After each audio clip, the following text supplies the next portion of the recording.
Assalamualaikum. Welcome to my YouTube channel Towards Medicine. Today we are going to start carbohydrate biochemistry. So let's start it. तो carbohydrate biochemistry start करने से पहले मैं आपको बता दूं कि इसके जो टॉपिक मार्किंग है उसकी वीडियो जो है अवेलेबल है प्लेलिस्ट के अंदर बायोकेमिस्ट्री की गाइडलाइन की। तो वहाँ से आप देखें टॉपिक्स मार्क कर लें, ठीक है। उसके बाद फिर आप लेक्चर के जरिए इसको स्टडी करना स्टार्ट करें। उस वीडियो का लिंक जो है वो आपको फर्स्ट कमेंट में भी मिल जाएगा। तो कार्बोहाइड्रेट बायोकेमिस्ट्री को स्टार्ट करते हैं। तो फर्स्ट ऑफ ऑल हम इनकी डेफिनेशन पे आते हैं, ठीक है। तो डेफिनेशन क्या है कार्बोहाइड्रेट की कि ये हैं अल्डिहाइड और कीटोन डेरिवेटिव्स है। अल्डिहाइड और कीटोन डेरिवेटिव्स किसके? Aldehyde ketone derivatives of polyhydric alcohols के, ठीक है। पॉलीहाइड्रिक अल्कोहल कौन सी अल्कोहल होती है? एससी अल्कोहल, ऐसी अल्कोहल जिसके अंदर एक से ज़्यादा OH ग्रुप मौजूद हों, ठीक है। तो कार्बोहाइड्रेट के अल्डिहाइड कीटोन डेरिवेटिव्स हैं पॉलीहाइड्रिक अल्कोहल्स के। अब किसी जानदार के अंदर जो कार्बोहाइड्रेट पाए जाते हैं, ठीक है, और उनका उस जानदार की हेल्थ पे क्या इफेक्ट है, इनकी स्टडी को हम नाम देते हैं ग्लाइकोबायोलॉजी का, ठीक है। ग्लाइकोबायोलॉजी स्टडी है किसी जानदार के अंदर पाए जाने वाले कार्बोहाइड्रेट्स की, ठीक है, और उसकी हेल्थ के ऊपर इफेक्ट्स की। अब जो किसी भी जानदार के अंदर इंटायर सेट ऑफ कार्बोहाइड्रेट है जो किसी जानदार के अंदर पाया जाता है, उसकी लाइफ स्पैन में रोल प्ले करता है, उस सेट को हम लोग नाम देते हैं ग्लाइकोम का, ठीक है। जैसे ह्यूमन की बात करें तो ह्यूमन के अंदर लैक्टोज है, लैक्टोज रोल प्ले कर रहा है, ठीक है। लैक्टोज है, ग्लूकोज है, फ्रुक्टोज है। तो जो भी कार्बोहाइड्रेट किसी जानदार की लाइफ में रोल प्ले कर रहे थे उनके इंटायर सेट को नाम देते हैं हम ग्लाइकोम का, ठीक है। तो इससे ज़रा वाइड रेंज में आ जाए तो एक टर्म है ग्लाइकोमिक्स की, ठीक है।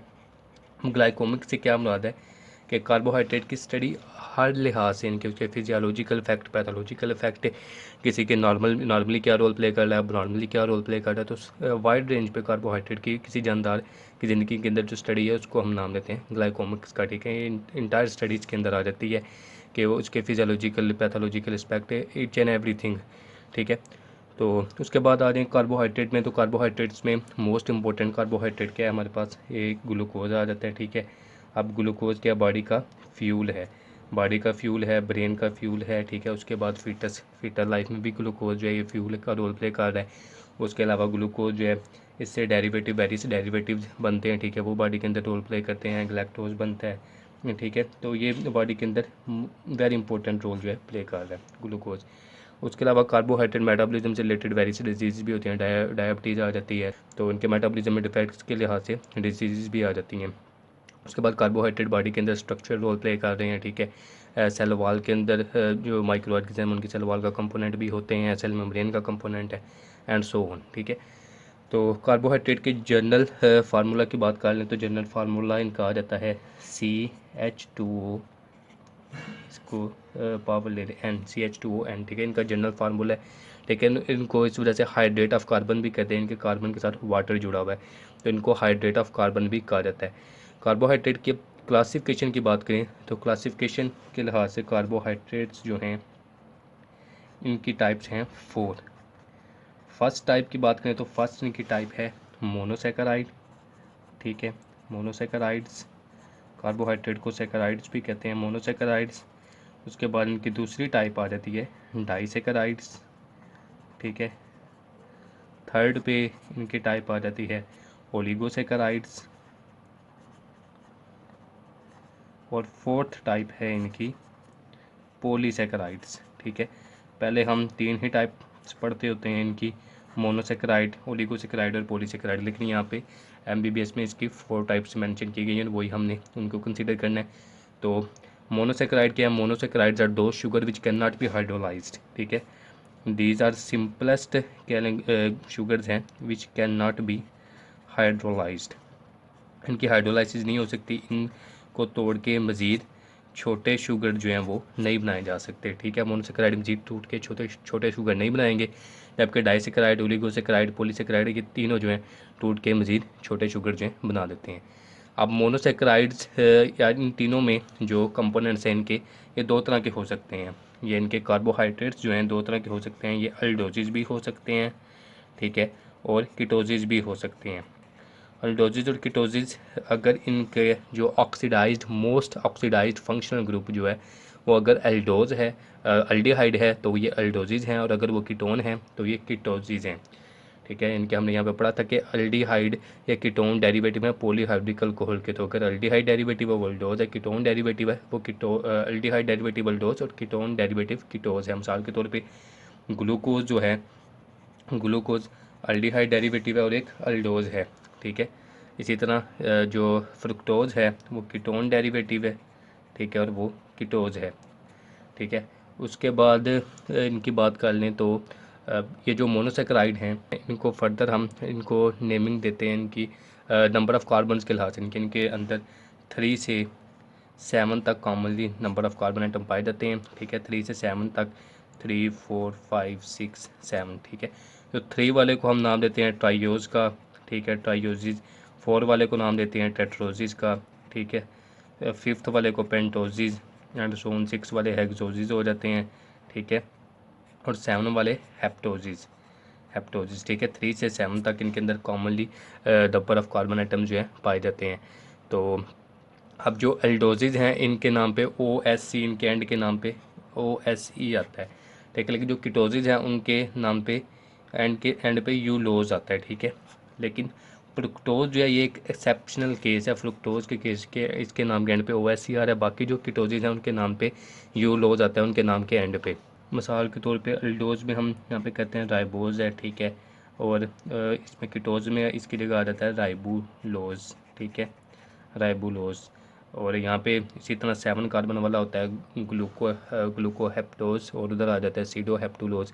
यानी कि यहाँ पे नंबर ऑफ़ कार्बन एटम्स के लिहाज से इनके अगर मैं यहाँ पे पेयरिंग बनाऊँ तो वो कुछ इस तरह बनती है कि यहाँ पे लिख देते हैं 3, 4, 5, 6, 7। ठीक है, तो इनकी नंबरिंग में देखें यहाँ पे तो 3 वाला यहाँ पे होता है ग्लाइसरल्डिहाइड। ठीक है, बुक पे लिखे हुए हैं। ठीक है, यहाँ पे रफ समय बना लूँ ग्लाइसरल्डिहाइड, और इसकी जगह जो कीटोज है ये आ जाता है डाईहाइड्रोक्सी एसीटोन।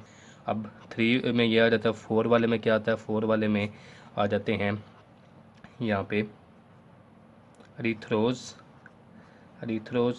और कीटोज में आ जाता है रीथ्रुलोज। ठीक है, यानी कि यूलोज उसके एंड पे आ जाता है। 5 में यहाँ पे आ जाता है पेंटोज, 5 में राइबोज। ठीक है, राइबोज, और कीटोज में आ जाता है राइबुलोज। 6 में ग्लूकोज है। ठीक है, और इधर फ्रुक्टोज है। फ्रुक्टोज जो एक्सेप्शनल केस है। 7 में आ जाता है ग्लूकोहेप्टोज। ठीक है, और इधर आ जाता है सीडोहेप्टुलोज। ठीक है, जो कीटोज है उसके एंड पे यूलोज आ रहा है। ठीक है, उसके बाद मोनोसेक्राइड हो गया। मोनोसेक्राइड के बाद हम बात करते हैं डाइसेक्राइड्स की। ठीक है, तो डाइसेक्राइड क्या है? मोनोसेक्राइड के अंदर ग्लाइकोसिडिक बॉन्ड बनता है, उसके नतीजे में डाइसेक्राइड जो है बनते हैं। उसके बाद ओलिगोसेक्राइड पे आ जाएं तो ओलिगोसेक्राइड जो है ये 3 to 10 मोनोसेक्राइड यूनिट से मिलके बनते हैं। 2 मोनोसेक्राइड मिलेंगे तो डाइसेक्राइड बनेगा, और 3 to 10 तक ओलिगोसेक्राइड्स की रेंज है। ठीक है, अब 10 से ज़्यादा अगर बनेंगे, 10 से ज़्यादा अगर जुड़ें तो वो हो जाते हैं पॉलीसेक्राइड, यानी कि पॉलीसेक्राइड हैं मोर देन 10 मोनोसेक्राइड यूनिट्स। ठीक है, अब पॉलीसेक्राइड जो हैं ये होमो भी हो सकते हैं। ठीक है, और ये हेट्रो भी हो सकते हैं। इनकी होमो भी होते हैं और हेट्रो भी हो सकते हैं। इनकी दोनों तरह के लिहाज से इनकी टाइप्स होती हैं। पॉलीसेक्राइड्स को पेंटोसैंस भी कहा जाता है, हेक्सोसैंस भी कहा जाता है। इनके अगर पेंटोज के लिहाज से 5 कार्बन वाला शुगर जो है इनका मोनोमर रहा है तो इनको पेंटोसैंस कह देते हैं। अगर 6 वाला इनका मोनोमर आया तो इनको हेक्सोसैंस कह देते हैं। ठीक है, उसके अलावा पॉलीसेक्राइड्स में स्टार्च आ जाता है, सेलुलोज आ जाता है, ग्लाइकोजन वगैरह आता है। तो स्टार्च को छोड़ के, स्टार्च और डेक्स्ट्रिन को छोड़ के बाकी जो कलेक्टिवली वो पॉलीसेक्राइड जो जिनको ह्यूमंस डाइजेस्ट नहीं कर सकते उनको नॉन स्टार्च पॉलीसेक्राइड्स भी कहा जाता है। तो यहाँ पे अब ये जो मैंने यहाँ पे लिखे थे ये ट्राइयोज, टेट्रोज, पेंटोज, हेक्सोज, इनमें से किसी का भी फार्मूला अगर आपने देखना हो तो वो यहाँ पे आपने इसका कार्बन नंबर पुट करें। इनके 3 वाले का निकालना है तो यहाँ पे 3 पुट कर दें एन की जगह, C3H6 वो 3 आ जाता है। ठीक है, 7 वाले का निकालना है तो एन की जगह 7 पुट कर दें तो C7 आ जाएगा, H14 आ जाएगा। ठीक है, और O7। इस तरह आप इनका फार्मूला भी निकाल सकते हैं। अब बुक पे आ जाएं तो बुक पे मैंने इनका इंट्रोडक्शन पढ़ाया है लिपनकॉर्ट से। ठीक है, लिपनकॉर्ट से तो ये यहाँ से यहाँ तक मैंने इनका इंट्रोडक्शन दिया जनरल। उसके बाद बाकी कुछ बातें हार्पर की हैं, ठीक है। हार्पर का चैप्टर 15 है। चैप्टर 15 में से ये मैंने बायोमेडिकल इंपॉर्टेंस इनकी बताई है, ठीक है। उसके बाद इनकी क्लासिफिकेशन बताई है, इसकी डेफिनेशन लिखी है, उसके बाद इसकी क्लासिफिकेशन है, ठीक है। यहाँ पे भी बताया गया है कि इनके डेरिवेटिव्स में एक अल्कोहल होती हैं, पोलियोल्स या शुगर अल्कोहल्स, एंड डायबिटीज़ के पेशेंट को देने के लिए जो है दी जाती हैं। डायबिटीज़ के पेशेंट को लिए या फैट रिड्यूस करने के लिए जो डाइट्स बनाई जाती हैं उनका कंपोनेंट होती हैं। तो बड़े डाइसक्राइड, ओलिगोसेक्राइड, पॉलीसेक्राइड, ठीक है। यहाँ से ये मैंने बताया। तो अगर आपको वीडियो अच्छी लगी है तो चैनल को ज़रूर सब्सक्राइब करें। Thank you.